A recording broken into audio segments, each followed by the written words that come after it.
Good morning mga idol! Welcome to my mini vlog. Ayan.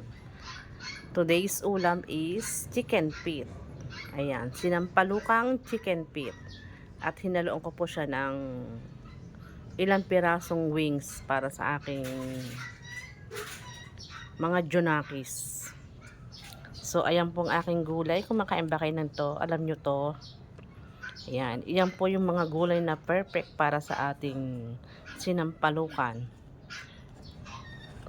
At eto, meron po akong kalamismis sa amin sa Cavite.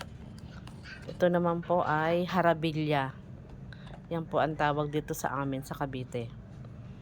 At syempre, ang ating okra hindi mawawala sa ating sinigang. Meron din po akong ilang pirasong talong na bilog. Siling panigang, syempre. O, ayan. See you later. Yan, start na po ako ng aking pagluluto. Inuna ko na po yung luya para mas maganda. Kung naaamoy na natin yung aroma ng luya, saka natin isunod yung bawang at sibuyas. Yan, okay na siya.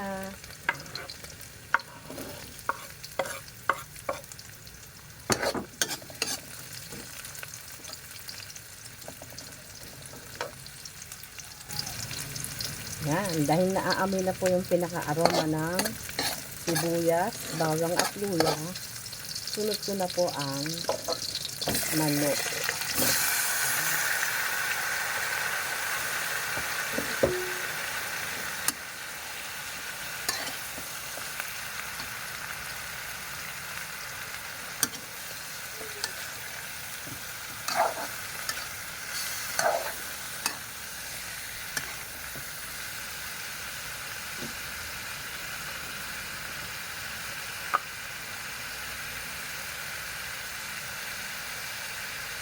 Amintang pino. Okay.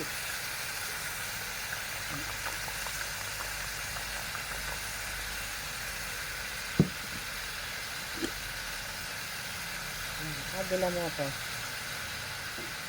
Gustuhin lang po natin mabuti. Igigisa ko muna pong mabuti sa pati.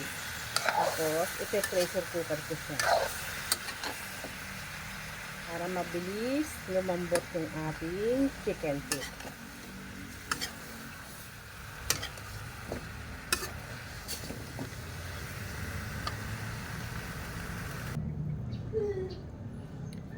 Nilagyan ko na siya ng bahagyang sabaw. Mamaya na po ulit.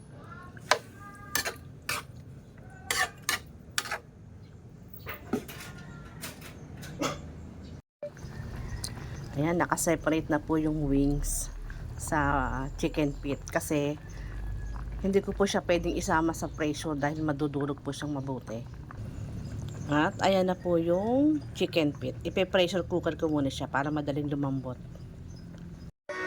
Yan, okay na. Malambot na siya. Pero hindi pa masyado kasi.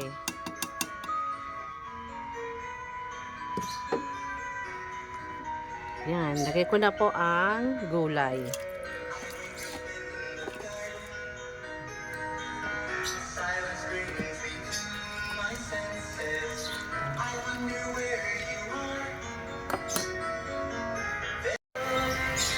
Ambang.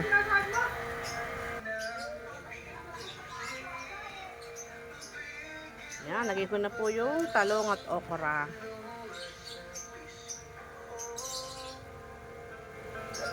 Ang bango ng amoy.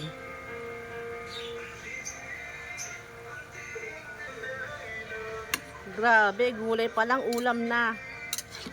Super lambot na po ng paa, oh.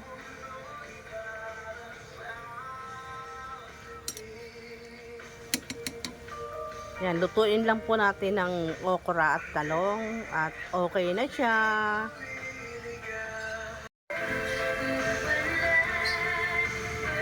Okay na to, luto na ang okra, talong. Okay na po ang ating chicken feet sinampalukan. Yummy, yummy. Grabe ang lambot. 15 minutes ko lang yan sa pressure cooker pero grabe ang lambot niya. Oh, nagugutay na nga eh, oh. So, yan lang po muna for today's video. Like and share. Follow me for more. Thanks for watching.